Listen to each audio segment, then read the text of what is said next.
Greetings, everyone. Come in. I see some familiar faces, some new faces. We're going to let everybody begin to trickle in. All right, I'm just scanning through all the pages of beautiful folks. It's been so fun.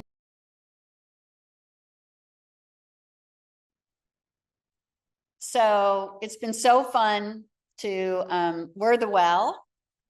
I'm Stacy Sims, Patrick Renesis. We've got Bryce Kessler over here, and we've been receiving your registrations over the last month or so.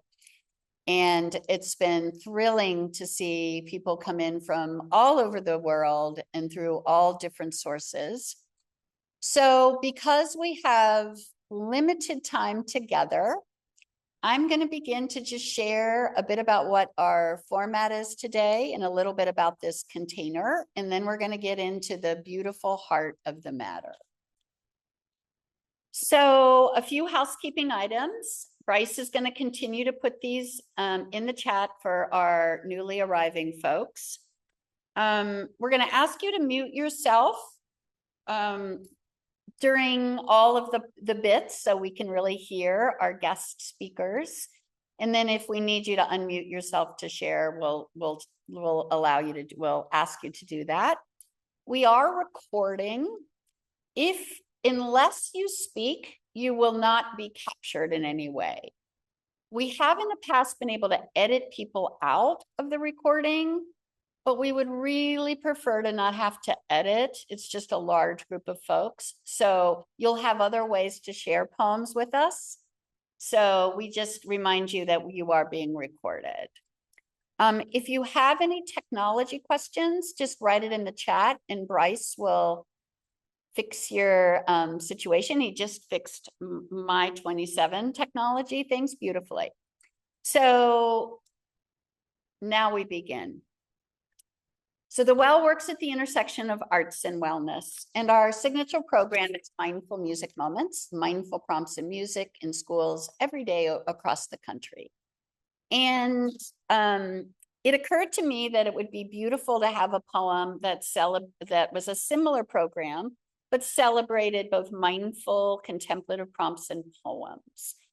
And so I approached Eddie Gonzalez, who was at the time at the On Being project in 2018. And we quickly brought in Pádraig Ó Tuama, and they launched this program for youth in schools primarily in 2018. Yet it was 6 years ago to the day that we did our first virtual gathering. We had not intended to gather virtually. We had intended to gather adults in person in Cincinnati. But 6 years ago today, plus an additional 12 days, the US locked down due to the pandemic. So we thought, do we need poetry and community? And thanks to On Being and Poetry Unbound, we were able to launch a virtual gathering. And hundreds of people showed up. Many are still part of this community. If you are here and you've been coming, just wave, send stars, let us know. So it's just incredible. I didn't realize it was to the day, but it's just a blessing that we now have Eddie Gonzalez, who's curated these 4 poems this month, and Eddie's going to talk about that. And Pádraig Ó Tuama, we invited him to come back. He said yes. And so we get to celebrate once again in another differently complicated time, both beauty and time and nature. So I'm going to talk a little bit at the end about how we're inviting you to come to more gatherings, perhaps publish with us. But I'm just going to move into an introduction of the glorious Eddie Gonzalez, who works at the intersections of spiritual care, community engagement, digital media, and creative expression. With a background in journalism and creative writing, he became a chaplain, hospice chaplain in 2009. And over the last 16 years has worked within healthcare and national nonprofits, most recently at On Being and StoryCorps, to create meaningful spaces for storytelling, dialogue, and compassionate listening. With no further ado, I introduce you to our friend and this month's curator, Eddie Gonzalez. Hi, everyone. It's really, really good to see you. And welcome. It's also a joy to see a lot of familiar faces. Thank you to the well. Thank you, Stacy, and also Patrick and Bryce for gathering us. And it's a joy, Pádraig, my friend, to have you here with us to invite us into poetry, today's poem, and poems of our own. Yeah, I'm honored. I'm excited also to have gathered the poems that we'll be looking at over the month. And you know, when Stacy first asked me if I would consider gathering some poems, the first thing that came to mind when I thought of a subject was something really personal to me, and that was our relationship to the natural world, to nature, or as I've heard some people refer to it, the more than human world. And I love that language, the more than human world, because it sort of means that we are a part of it, and that nature is just sort of a greater expression of life. There's a lot of ways that we can approach that subject, and I think all of the poems that we'll look at over the month approach it in different ways. But one of the ways I've been approaching it, and as we head into our sort of mindfulness moment, I thought I would share it with you, has been to consider that the most proximate earth, because sometimes when we think about our relationship, it can get kind of abstract and big. But the most proximate earth that I have is my body, is this right here. And it has become a really personal practice to start working with care of my body as an expression of my care for the earth. And a relationship there starting to also impact my relationship with other people and my relationship with the more than human world. So I thought today we could focus a little bit on our bodies as we gather here today and land. And so invitation to just sort of start coming home to your body, to ground however it makes sense for you.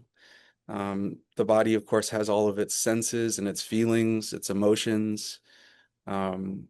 Yeah, and all of those feelings are also tied to how we care and to who and what we love. So an invitation also, if you're able and if you would like to stand, and if you don't have the capacity to stand right now, that's fine. Just sort of, you can follow along and kind of translate what I do. But I figure we could do some movement.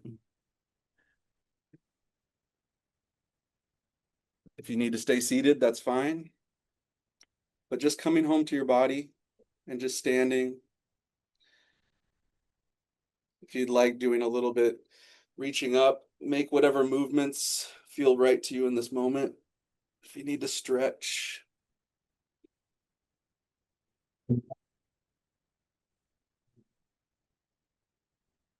Paying attention to your breath. And if you want to follow along with me, just some gentle movements. We can reach up and down in front of our bodies, and up and down.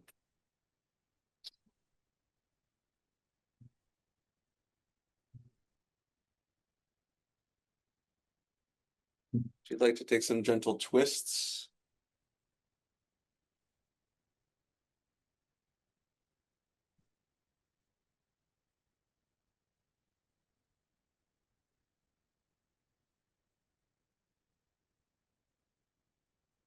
you can also do these, sort of like swing your arms up and back, almost like you're rowing yourself through water.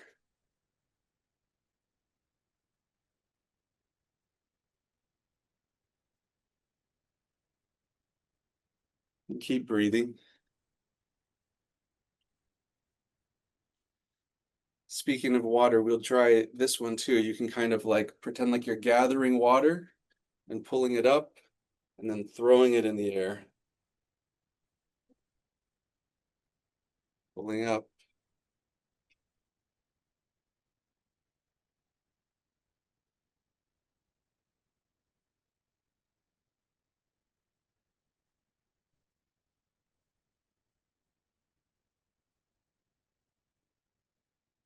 Now, if we want to come back to our seats.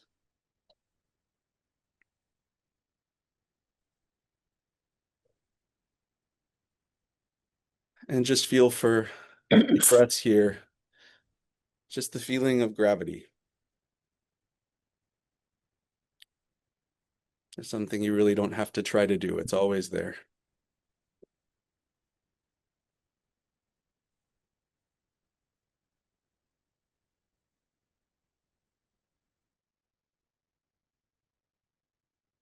Feel the sensations in your hands and in your feet.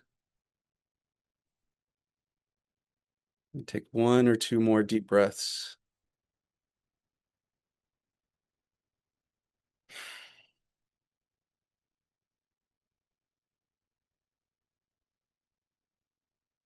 And if you'd like to close just like this. Thank you. And a pleasure to introduce you now to Pádraig Ó Tuama. Pádraig is a poet with interests in language, violence, power, and religion. He's the host of On Being's Poetry Unbound and has published volumes of poetry, essays, and a memoir and theology. 2025 saw the publication of a poetry collection, Kitchen Hymns, and the anthology of 44 poems on being with each other, a Poetry Unbound collection. In autumn of 2026, excited, he will take up the role as professor in practice of spirituality at Yale Divinity School, and just an overall joy anytime I get to be in the same room with him. So Pádraig, welcome. Thank you. Thank you, Eddie, and thank you, Stacey, Bryce, and Patrick as well. Thank you, everybody who's taken time today, wherever you are. I've seen people being in all parts of the world, in Turtle Island, United States and Canada, in Australia, in Orkney, in Scotland, in near Hadrian's Wall in the north of England. Beautiful. I'm in Lenape land in Manhattan for a few more weeks until I move to Quinnipiac land in Connecticut. So we're going to have a look at a poem, and I'm going to point out a few of the things on the poem. We'll put it up on the screen for you so that you can see it and come to some thoughts for yourself. And then there'll be a writing prompt. So make sure to have something near you that you can use to write upon. So Heliophilia by Aimee Nezhukumatathil. First of all, we see that she has given a very helpful description as to what heliophilia is: desire to stay in the sun or love of sunlight. So I'll read it for you. Heliophilia by Aimee Nezhukumatathil. Desire to stay in the sun / love of sunlight. Don't call it an affliction. Call it affection. I'd stay under the sun all day, never hiding under a copse of trees if I knew I wouldn't burn. But isn't it more accurate that I burn for the sun? To be pulled to the light is nothing to be ashamed of. Look at flowers, butterflies, seals lounging on a rock. Rhubarb sings in dark gardens, but truth be told, it sounds more like a wet cracking and popping. I think it secretly counts the hours till it can turn toward the sun again. For me, the sun has always been easy to love, as easy as it is to love whatever small light bees bestow on fallen leaves. Easy to love the light they give just before they crawl into a honey-hungry sleep, just before the first fall of snow. I love this poem by Aimee Nezhukumatathil. She is a great poet. She has a whole variety of books. She's got a new one that just come out. And she's also co-written with others and written not only poetry but prose also in nature writing.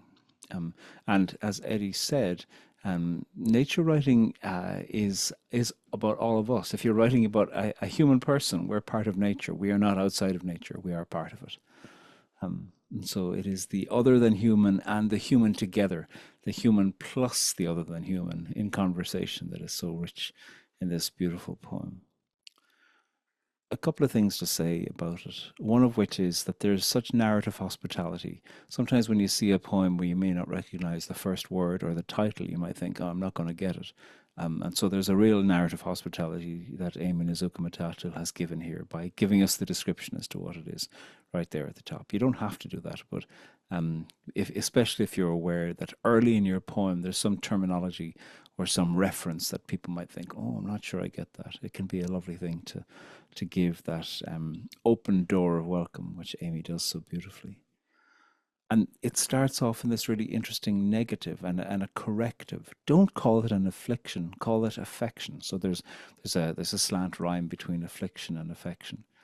And there's an interesting defensiveness, which we'll look at in a while, because all the way throughout this poem, there is a defense to the idea that there's something wrong. And I love that. Understandably, Aimee Nezhukumatathil might be implying and saying to us, of course we need to use sunscreen and sun protectant and all of these ways within which we rightly so are cautious about the harsh things that the sun can do to our bodies. If we spend too long on it or too unwise in terms of not being out in the sun without protection. But Aimee Nezhukumatathil is speaking into that understandable caution and with a sense of defensiveness for the love that she carries in her. Don't call it an affliction, call it affection. That's the first thing I think we hear. And then she speaks about her experience of time. I'd stay under the sun all day, never hiding under a copse of trees if I knew I wouldn't burn. But isn't it more accurate that I burn for the sun? Again, we have another corrective. Don't call it an affliction, call it affection, and then I wouldn't burn. Isn't it more accurate that I burn for the sun? So there's a really interesting attention that this poem is giving to language and giving to words here into this. To be pulled to the light is nothing to be ashamed of. And that, I think, is one of, for me anyway, it's the emotional heart of the poem, nothing to be ashamed of. I feel like this poem is speaking about shame. It is speaking about the light. It is speaking about the sun. It is speaking about rhubarb and bees and flowers and butterflies and seals. But it is also speaking in some ways about shame. And I think there is a way within which this poem is grounded, not only in observation, but also in emotional resonance.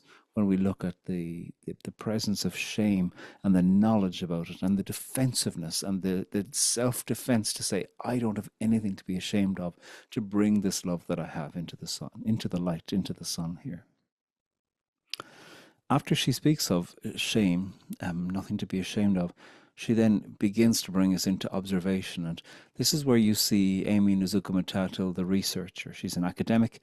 I interviewed her a few years back at the Dodge Festival, and she spoke about an exercise that she asks her students to do. She asks them to put their phones into a box, and she takes them out for a 15-minute walk somewhere out on a hillside, somewhere outdoors, or it might be dawn or it might be dusk.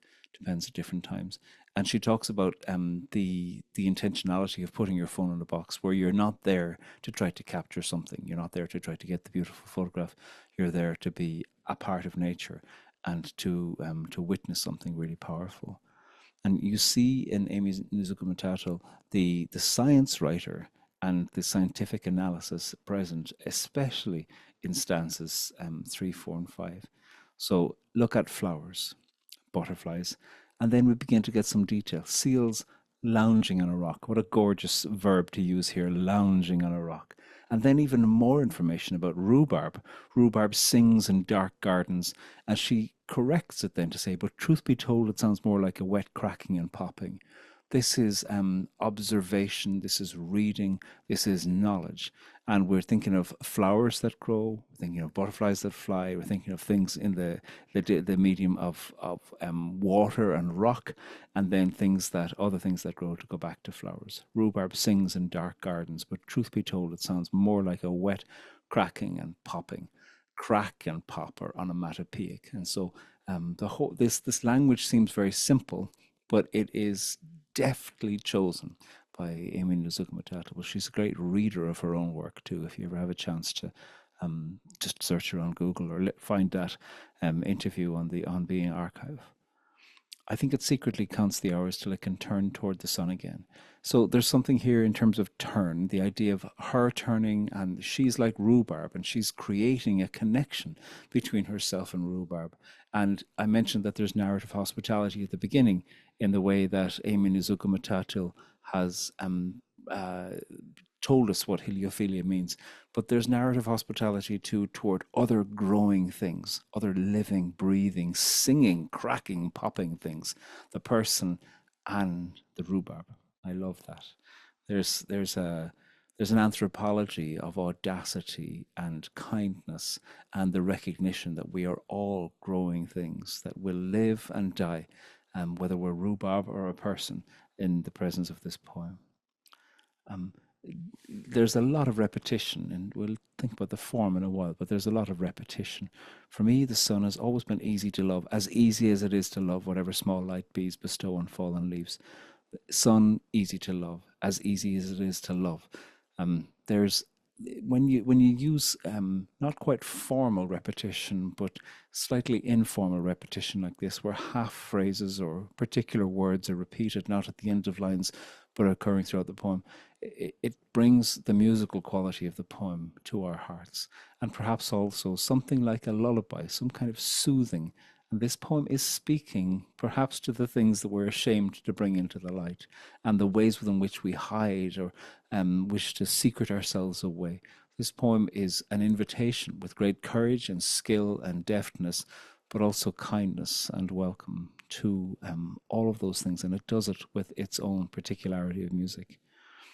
Whatever small light bees bestow on fallen leaves, easy to love the light they give just before they crawl into a honey-hungry sleep. We're back to research. We're back here to knowledge about bees just before the first fall of snow. There's knowledge about time. There's knowledge about when it is that they, during the dark of winter, crawl to go away.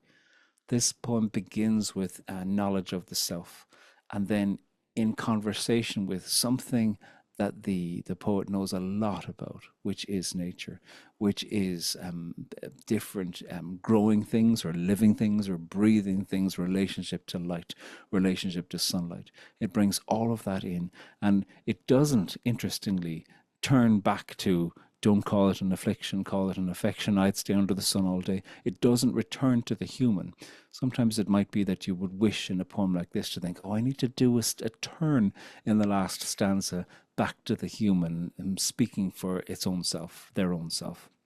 And Aimee Nezhukumatathil doesn't do that. And I think that too is a demonstration of great restraint not to do that turn back, because that would imply perhaps that you're the beginning and the end of the conversation. And she doesn't do that here. And I think that is part of an ethical commitment she has to the question of nature, to the question of us just being some among the many things that live and breathe and grow and are born and die and flourish, please God, throughout the question of being part of nature. There are some things that you can notice in her restraint as the poem moves into some greater exuberance. It takes a while before there's an adjective or an adverb. We see there in the third stanza. Now there might have been one beforehand, but we hear of rhubarb sings in dark gardens, and then in the fourth stanza, it's secretly. There's the adverb there. Secretly counts the hours till it can turn, and just at the end of stanza 4, whatever small light. So there's an increasing amount of these beautiful words. I think somebody's just unmuted themselves accidentally. But there's an increasing amount of these words that are giving description. And if any of you have taken a workshop with me, I always caution people to be careful about not using too many, and be very deliberate about how many adjectives, about how many adverbs you use, because sometimes to put in too many, you can invite people into an over-decorated room, and it can be hard to know, how do I make my way through here? And Aimee Nezhukumatathil is very careful in terms of introducing them as the poem goes on. And especially then when you see the final stanza, there's an exuberance of them: fallen leaves, honey-hungry sleep, and first fall of snow. And so the poem itself is flourishing with these gorgeous decorative ornamentations that are being given the capacity to grow as the exuberance of the poem, the orchestra of the poem is rising to some piece of culmination, some piece of great joy. We can look at what the poem is doing in the poem itself, but we can also look at what the poem is doing in our own life. As I read this poem, what happens in me is I begin to think, when do I love to be in the light? Is it the first thing in the morning? Is it late in the evening? Is it always sunlight? What about grey light? What about dusk? What are my experiences of loving being out?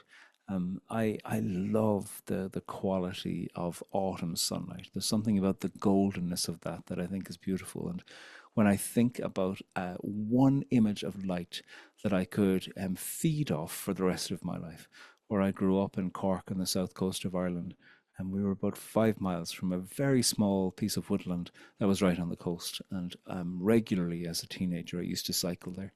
And one evening I went. The evenings are very long in the summer in Ireland. It doesn't get dark really till after 10 p.m. There's still plenty of light in the sky, even at 11 in late June in Ireland. And I was walking maybe at about 9 p.m. through the woods, and golden sunlight was spilling through the trees. And I was overwhelmed by the absolute beauty of it. I was the only one around there. This was in the early 1990s. It might have been 1990 itself. And I still think about that experience of light. I still return to it every now and then. And so Aimee Nezhukumatathil's Heliophilia is not just a poem in terms of what it's doing on the page. The work of the poem is doing something in me too, as I reflect on it. Another piece of musicality, just as to go back to her craft that you see, I mentioned the careful restraint regarding adjectives and adverbs. I mentioned that she doesn't do a turn back to the human person right at the end. I mentioned repetition, but then there's also lovely alliteration. Look at the second last line, honey hungry sleep. How beautiful. It's so pleasurable to say it to yourself, honey hungry. I find that really a real joyous thing to put into the mouth. And then the first fall, FF, there too as well. And there's an implied preemptive alliteration with before, just before the first fall of snow. Fa, fa, fa. How beautiful that that's happening. And what an audacious thing to do, that in a poem about loving the sun, that it finishes with the word snow. There's a pleasant irony in all of that. There's a deep sense of research in this poem, and a deep sense also of an awareness of time. I wonder how old you need to be to write a poem like this. Could you write a poem like this when you're 15? Maybe so. What is it that, having lived through more and more and more seasons of a year, whatever the seasons are in the various places we live, that gives you a sense of your own relationship to the turning of light, to the turning of seasons, to the turning of the length of the night and the length of the day. Honey hungry sleep is their death, Patty has been saying here. So I clearly don't know enough about bees. I'm just luxuriating in the gorgeous sound of the words. I'm going to give you a prompt that I'd like you to do for the next 10 minutes. And so, first of all, make sure you keep your sound off as you do that. The prompt that I'd like you to give is to ask you, what's something in nature that brings you joy? Something in nature that brings you joy, and for you to write about it. What's something in nature that brings you joy? It might be the smell of vanilla. It might be the smell of a particular scent that comes. I was in Hawaii over the summer, and a few new friends that were there, I said, let's have a party, and we had a party. And at one point somebody said, we were sitting on a balcony, and somebody went, oh, the night jasmine has just come out. And I was like, what? The night jasmine? How beautiful. And she caught the moment of the night jasmine releasing itself. So that might be something that you could write about. It might be an animal, it might be a dog, it might be a squirrel, it might be a wolf. There might be something. It might be the moon, it might be the starlight. It can be something really local to your garden, or it can be something much bigger. And what do others say about it? There's an interesting have a think, have people laughed at you for loving this at some point, or thought, oh, that's weird that you like that so much, stop it. And there's an interesting way within which Aimee Nezhukumatathil has brought that contour in her particular kind of self defensiveness that's coming across, which I really appreciate. And then think what other animals, what other living beings also turn toward this thing that brings you great joy. And observe what's occurring. Think about your own scholarship. Think about your own knowledge. Think about all of these things. Somebody's just knocking on my door. This is the invitation to you for the next 10 minutes. And after 10 minutes, we're going to invite a few people to read. Be aware of not using too many words that are going to put people off right at the start, where people are like, I don't know what that word means. And be aware, too, of the way within which Aimee Nezhukumatathil allows restraint without over-decorating the lines with too many adjectives and adverbs until a little bit later on. That she demonstrates that she knows how the orchestration of music can build and build and build as a poem reaches its own crescendo. So 10 minutes for writing, and then we'll come back and get to hear some things from some of you. And keep it shareable, of course. There might be some things that you like to do that bring you great joy in nature that are best kept for your own private pleasures rather than sharing them here with the whole group. I'll say that out loud now so that afterwards I won't get in trouble. We set a timer, Patrick set a timer you should be able to see it in the top right corner, and we'll be back.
We're coming to the last 30 some seconds of our writing time today. Heads up.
Okay.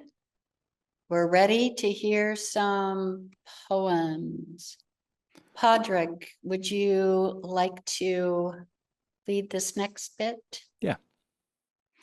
So for the next 12 or 15 minutes, we're going to have an opportunity to hear a few people.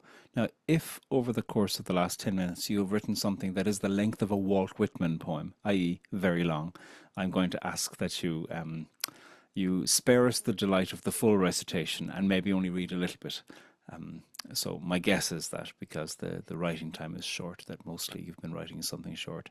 And listen as other people share, but also be aware of listening to your own stuff. It might be that you see a line where you go, or I could cross that out, or a word where you could cross that out.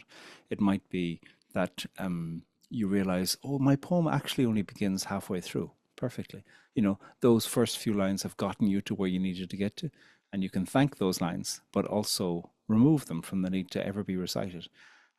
Writing is editing also. Editing is your friend, and so often what happens when we write, we create a scaffolding around it. We create padding, some apologies, some ways, some entryways in, or some repetitions at the end, or some clarifications to make sure everybody gets the poem perfectly, or you tell us what you're doing. And what is often what needs to happen in the writing is that you look at that and you go, oh, look, I was doing that thing again. I was apologizing, or I was emphasizing, or repeating, or I was trying to control. And you can thank those things because they've supported your poem, but then you can also remove them. And that is writing too. Writing is not just the first draft. Writing is everything up until it's finished, or abandoned, as the trope goes. So let us have an opportunity to hear a few people to share. Let's excuse me, let's go with 3 right at the beginning. So Lynette, I see you. We'll start off with you and get you to unmute yourself in a while. Are there 2 others? I'll just go with 2 others for now. Jenny Shadley, I see you also. Thank you. Forgive me for mispronouncing your names. I'm sure I might be doing that. So we have Lynette Sweeney and Jenny Shadley. And is there one other? Laurie Abramson. Great. We have 1, 2, 3. So thank you to the 3 of you, Lynette Sweeney, Jenny Shadley, and Laurie Abramson. Those are the first 3 that we have. So Lynette, do you want to begin? And you don't need to give us any long preemption. If there's a title, you can give us that, but you can just launch right. There's no title yet. Thank you so much. At 2 years old, cute as a cartoon, my son stopped as I hurried him through the plant aisle, squatted down and buried his nose in blooms. Come on, Kyle, I coaxed, barely glancing back, though why I hurried escapes me now. He stayed down, his face in the flowers. Mommy, he chided, you have to stop to smell them. You'll miss all the smells if you're rushing. He was born this wise. Now that he's dead, easy to wish I'd hurried less, paid attention more. But since there's no going back, I'm glad that memory stays to remind me to inhale more deeply every day. That's so moving, Lynette. Thank you so much. So much Thank you. richness and so much about time. And then, of course, the terrible tragedy of his death. I'm so sorry. And what a gift he's giving you and you're giving us through that rich poem. Thank you so much. Jenny. They reached out to touch me first. Can you hear me? Sorry. Yeah, we can hear you Yeah, perfectly. thank you. They reached out to touch me first. Thick leaves of hedges grab my ankles, brushes of herbs swipe my pants leg, petals drip into my hair. If I try to keep my hands away, they reach for me regardless, teasing me, sucking me into touch, to break open the sap and scent. I am not an observer of nature. I am not a visitor. Polite hands in pockets walking marked pathways. I won't ignore the feeling of each snap of a leaf, the sap making my fingers dark but full of the smell of green life opened. I am a child still touching what calls to be touched. I was so transfixed by sap. What a great word to use in that. Did you say sap and scent right near each other? Thank you so much. Next, Laurie Abramson. Hello. Hi, I'm Laurie. everything I draft is totally chaotic, so Okay. I have to Welcome warn to the you, chaos.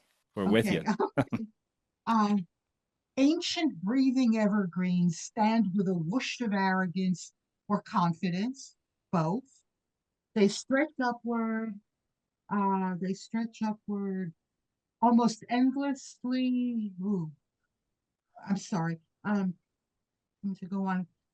Stretch upward and seem to go on forever. Their shoulders and heads lean in toward each other, yet they constantly point forever upward. I lie on my back and stretch my arms straight up. My palm faces upward, reaching through the trees. When reaching through the trees where where they nod toward each other, but always upward at the same time. My palm, flat and reaching, touches the sky. It is unmistakable. I am as tall as the trees and rising upward. Thank you so much, Laurie. I was so struck by that line, I lie on my back and reach upwards. We're with you in that moment. It's such a great line and such an invitation into I've done that out in Grand Tetons and other places. So, beautiful. Yeah, I mean, it could be, I mean, I like where you start to, but that could also be a great opening line if you wish to move that up to the top. So 3 more. We've got Troy Brunsink, Shauna L., and Sarah Pinho. Let's go with you 3 for the next. So starting off with you, Troy.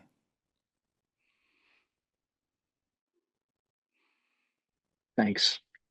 The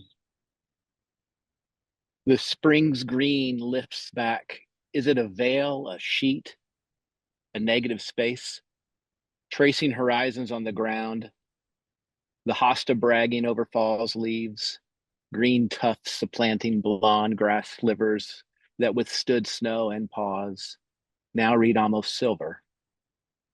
Treasure here, there, or is it more when or whence? The smoke bush, smoldering deep brown. The Japanese maple still shy with its red, content in transition to read like the mud of child finger paints, too mixed to distinguish. While the Solomon seal poke a cloister of pope hats, the fig patiently waits, the goat's beard not even peeking, more seeing than seeking. Thank you very much, Troy. It's a beautiful thing to hear what you're describing to us, and also beautiful to see that that fence and that outside and that bark behind you as you read. Thank you, Troy. Shauna L. I was inspired by our reminder earlier to feel gravity. So sure, the sun invites us to grow, but gravity holds us in Earth's steady hug, gauges her pull to allow leaping legs and spider's webs suspended a reflected line of light, while also grounding gray elephants who might otherwise rise like giant balloons looming. I celebrate the humility of gravity's gentle force, almost tender in her touch, yet she is holding all of us together. As soon as you said elephants, I found myself thinking, I hope the elephants start to fly. And indeed they did in the next line. What a lovely thing They you've had done to. with the anticipation and setting that lovely piece of magical realism just for that small second of that line up for us. Thank you so much. Sarah Pino. Thank you. Watching a swarm of birds soaring, following each other like a call and response, taking turns in leadership like singers in a protest choir, I feel the follicles on my skin lift into upright position. My spirit lift into gratitude for the unknowable, for the inevitable syncing of all of us in nature with one another. Thank you. Brilliant. Thank you so much. It's like singers in a protest choir. Lovely. What a great metaphor. And a simile there. Lovely. So we have time for 3 more, I think. So Elena Estella Green, Daniel Ramirez, and Jenna Gendreau. Elena, do you want to start? I think you're unmuted there. Thank you. Cherry blossoms on a Sunday afternoon. I was born on a Sunday.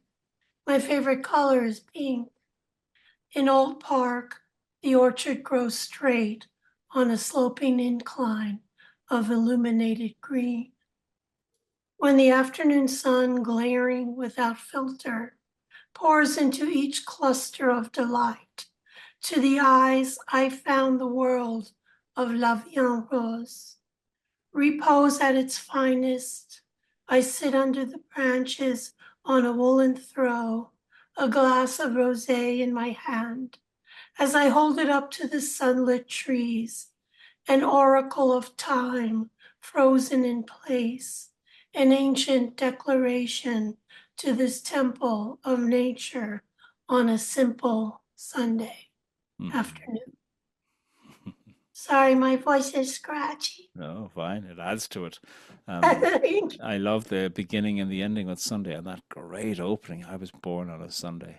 What a great way to, you've given us this almost Monet style title and then just right into I was born on a Sunday. Great. Thank you, Elena. Daniel. No, Daniel, we can't hear you yet. I have seen that you've unmuted yourself, but we can't hear you.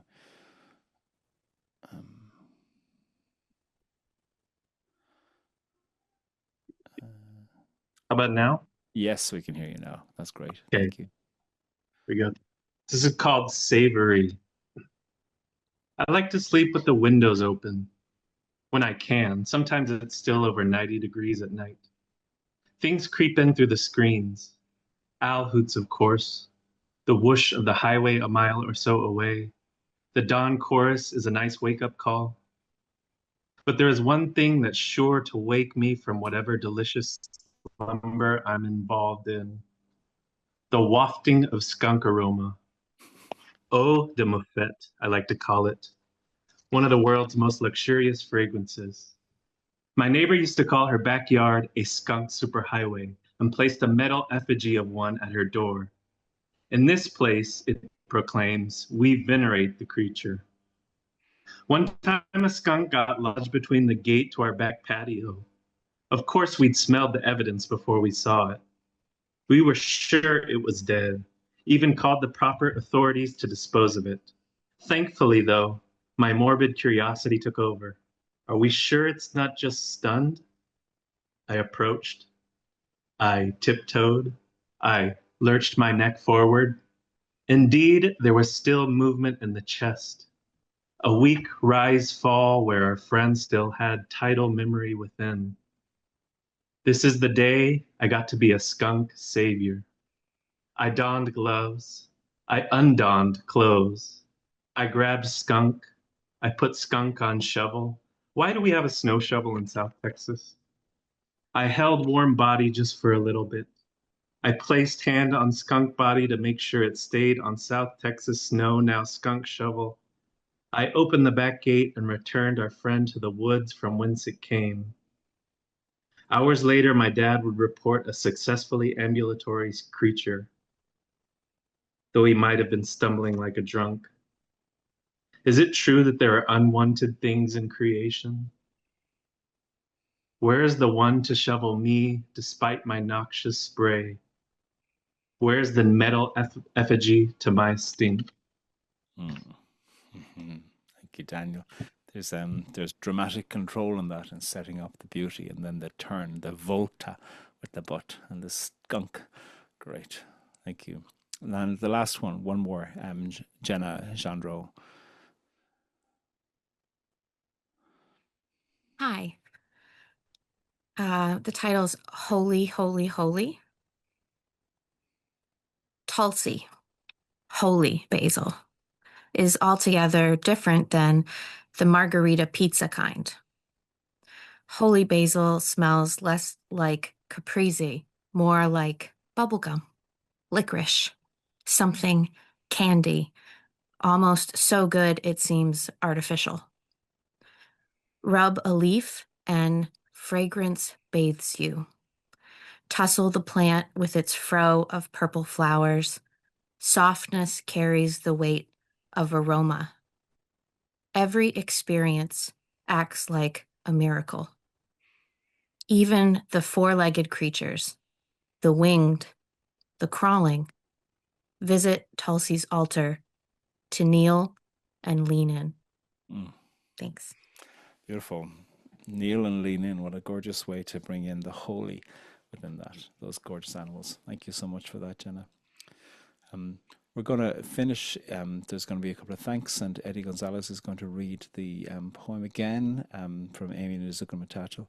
But just to invite you, as you look at your poem and as you edit it, always think of brevity and always find a way to think, can I include some piece of information? The way that Aimee Nezhukumatathil does so powerfully by including close information, close study of the things that have drawn your attention. So thank you so much.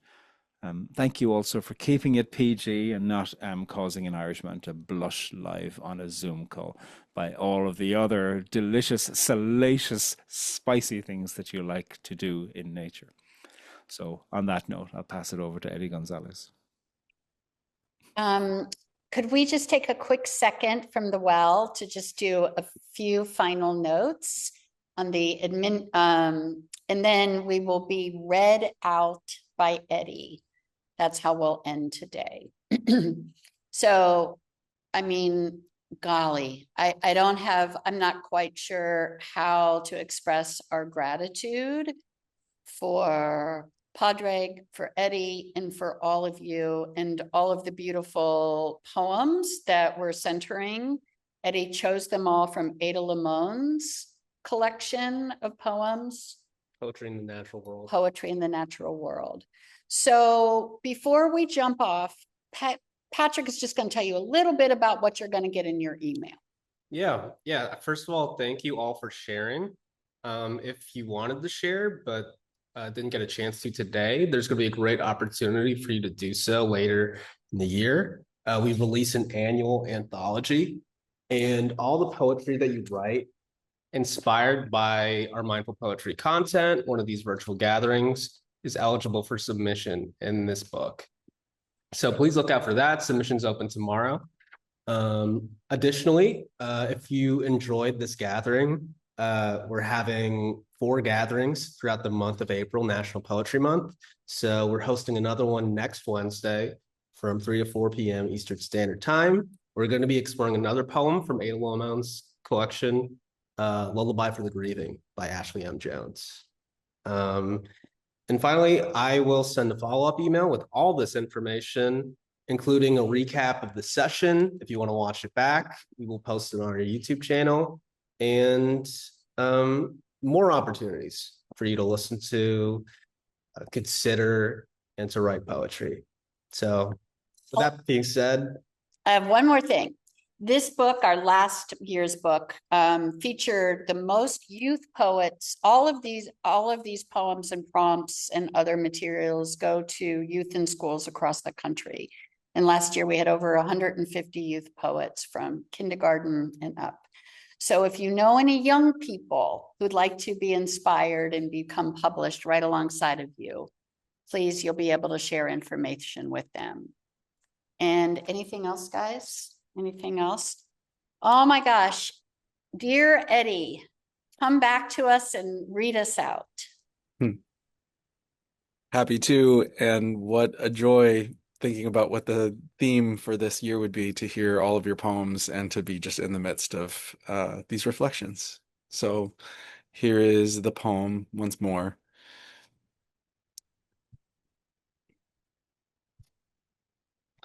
I might need it up on the screen. There we go. Heliophilia by Aimee Nezhukumatathil. Desire to stay in the sun, love of sunlight. Don't call it affliction, call it affection. I'd stay under the sun all day, never hiding under a copse of trees, if I knew I wouldn't burn. But isn't it more accurate that I burn for the sun? To be pulled to the light is nothing to be ashamed of. Look at flowers, butterflies, seals lounging on a rock. Rhubarb sings in dark gardens, but truth be told, it sounds more like a wet cracking and popping. I think it secretly counts the hours till it can turn towards the sun again. For me, the sun has always been easy to love, as easy as it is to love whatever small light bees bestow on fallen leaves. Easy to love the light they give just before they crawl into a honey-hungry sleep, just before the first fall of snow.